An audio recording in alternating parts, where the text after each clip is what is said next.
আমার বুবু একজন সুন্দরী এবং চরিত্রবান ছিলেন। আমার বুবু আমার লেখাপড়ার কলজ জোগাড় করার জন্য একটা বড় মালিকের বাসায় কাজ করতেন। একদিন মালিক বুবুকে ফ্রিজে রাখা খাবার খাওয়ালেন বুবুর অনিচ্ছায়। তারপর বুবু জ্ঞান হারিয়ে ফেলে।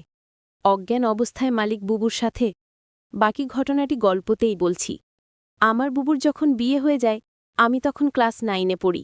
স্কুল থেকে ফিরে শুনি আজ বুবুর বিয়ে। আব্বা আমাকে বললেন, শিভু, ঢাকা থেকে মেহমানরা আসবে, তুই এক ছুটে বাজারে যা, আফজালকে বল তার ডেকোরেশনের চেয়ার পাঠাতে। আমি এক দৌড়ে বাজারে চলে গেলাম। আফজাল চাচাকে যখন সব বলছি, 2টা প্রকান গাড়িকে বাজার পেরিয়ে আমাদের বাড়ির দিকে যেতে দেখলাম। আফজাল চাচা বললেন, যা, রুন্নার অনেক ভালো ঘরে বিয়ে হলো, তোদের অবস্থা এইবার ফিরবে। বুবুর কি সত্যি ভালো বিয়ে হচ্ছে? আমি জানি না। আমি শুধু জানি বুবু চলে যাচ্ছে আমাদের বাসা থেকে। তারপর কি হবে? কে আমাদের খাবার রেঁধে দেবে? কে আমাকে চুপি চুপি তার মাটির ব্যাংক ভেঙে আমাকে মেলায় যাবার টাকা দেবে? বুবুকে ছাড়া যে আমার জীবন চলতে পারে, আমি সেটা কল্পনাও করতে পারি না।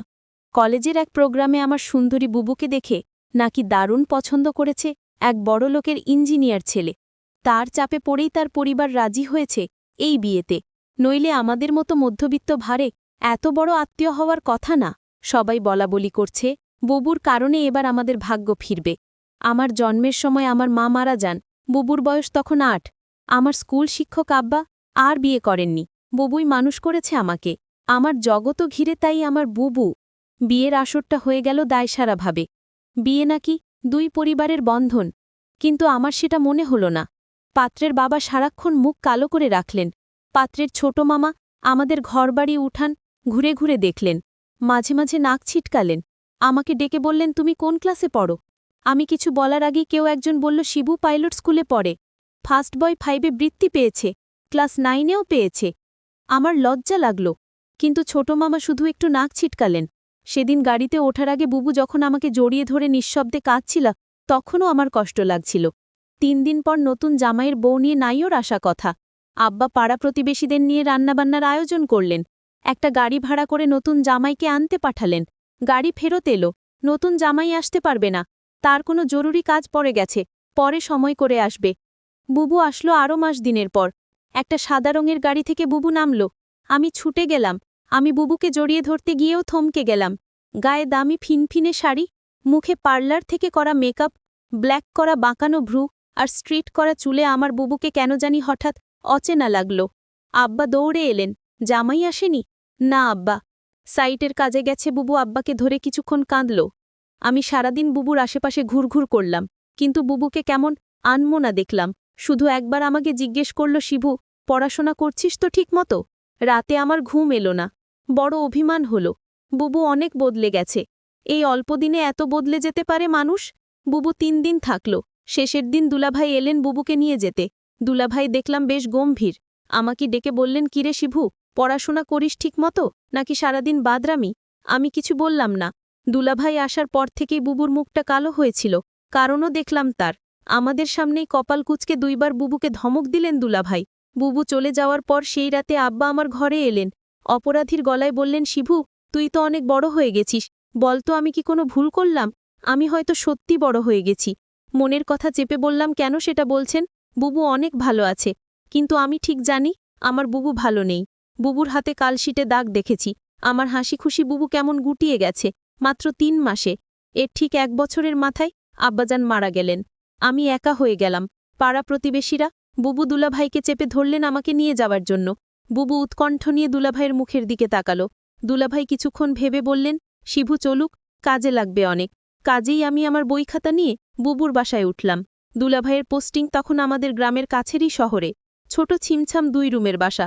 আমি 1 রুম ভাগে পেলাম। শহরের একটা স্কুলে ভর্তি হলাম। দুলাভাই চাকরির পাশাপাশি কন্ট্রাক্টরি ব্যবসা করতেন। একদিন আমাকে বললেন তার সাইটে গিয়ে কাজ তদারকি করতে। আমার স্কুলের ক্লাস মিস হতে লাগল। আমি বই খাতা নিয়ে সাইটে কাজের চলে যেতাম। সারাদিন কাজ শেষে বাসায় ফিরে খুব ক্লান্ত লাগত। আমার রেজাল্ট খারাপ হতে শুরু করল। বুবু একদিন ভয়ে ভয়ে দুলাভাইকে বলল, শিবু ভালো ছাত্র, ওর পড়াশোনায় ক্ষতি হচ্ছে না তো? দুলাভাই তেতে উঠলেন, গরিবের ছেলে খেতে খেতে হবে, পড়াশোনা করে কি হবে? যতটুকু দরকার ততটুকু শিখলেই হবে। বুবু তাড়াতাড়ি বলে উঠলেন, ঠিকই তো, শিবু পড়াশোনা করে প্রতিষ্ঠা পেতে সময় লাগবে, তুই দুলাভাইয়ের সাথে কাজ শেখ, অনেক কাজে লাগবে। আমি বুবুর কথায় অবাক হয়ে গেলাম। এই বুবুই আমাকে তৈরি করেছে। সবসময় বলতো পড়াশোনা করে একদিন অনেক বড় হতে হবে, পড়াশোনা ছাড়া আমার আর কোনো কাজ নেই। আজ কত পরিবর্তন। আমি দুলাভাইয়ের সাইটে কাজ দেখতে লাগলাম। ক্লাস 9-এর একটা কিশোরের জন্য নিশ্চয়ই খুব সহজ কাজ না, কিন্তু আমি শিখতে লাগলাম। সাথে পড়াশোনাও করতাম সাইটের লোকজনের কাছেই খবর পেতাম দুলাভাইয়ের কর্মকাণ্ড নিয়ে। দুলাভাই আরও কয়েকজনের সাথে প্রেম করে বেড়ায়। আমি টের পাই। মাঝে মাঝে বুবুর চাপা কান্নার আওয়াজ পাই। সকালে কিছু দিন বুবুর হাতে নতুন কালশিটে দাগ। বুবু লুকাতে চেষ্টা করে। আমি বুঝেছি দুলাভাই বুবুকে অন্যায় অত্যাচার করে। আমার বুবু অনেক বদলে গেছে। আমার মনে হয় আমাকে নিয়ে বুবু ভারী অস্বস্তি বোধ করে, কেমন পালিয়ে বেড়ায়। দেখা হলে ঠিকমতো কথা বলে না। মাঝে মাঝে দুলাভাই বুবুকে পার্লার থেকে সাজিয়ে পার্টিতে নিয়ে যায়। আমার অবাক লাগে। তবু একটা দিন যখন বাসায় দুলাভাই থাকে না, হঠাৎ সেই পুরান দিনের মতো বুবু তেল নিয়ে এসে বলে, শিবু আয় তোর মাথায় দিয়ে দি। আমার চোখে পানি আসে। আমি লুকাবার চেষ্টা করি। একদিন অনেক রাতে ফিরে দুলাভাই আমাকে ঘুম থেকে ডেকে তুললেন। আমি জেগে দেখি দুলাভাই প্রচণ্ড রেগে আছে। আমাকে বললেন, হারামজাদা, তোকে আমি সাইট দেখতে দিচ্ছি আর তুই সেখানে পড়াশোনা করিস। আমি চুপ করে দাঁড়িয়ে রইলাম। হঠাৎ করে দুলাভাই আমার চুলের মুঠি ধরলেন। বল, আজ সাইট থেকে 1 লাখ টাকা চুরি করেছে কে? নাকি তুই করেছিস? আমি অবাক হয়ে গেলাম। সাইটের টাকা পয়সা সংক্রান্ত কোনো কিছুর সাথেই আমি জড়িত না। আলাদা অ্যাকাউন্টস আছে। তবু বললাম, আমি কিছু জানি না দুলাভাই। তুই জানিস না? কেন জানিস না? তুই এর সাথে জড়িত শিওর? আমার খেয়ে আমার সাথেই দাউতাবাজি। দাঁড়া। দুলাভাই তার বেল্ট দিয়ে আমাকে মারতে আরম্ভ করলেন। আমি সারা জীবনে কখনো মার খাইনি। পরিবারে আদরে মানুষ হয়েছি।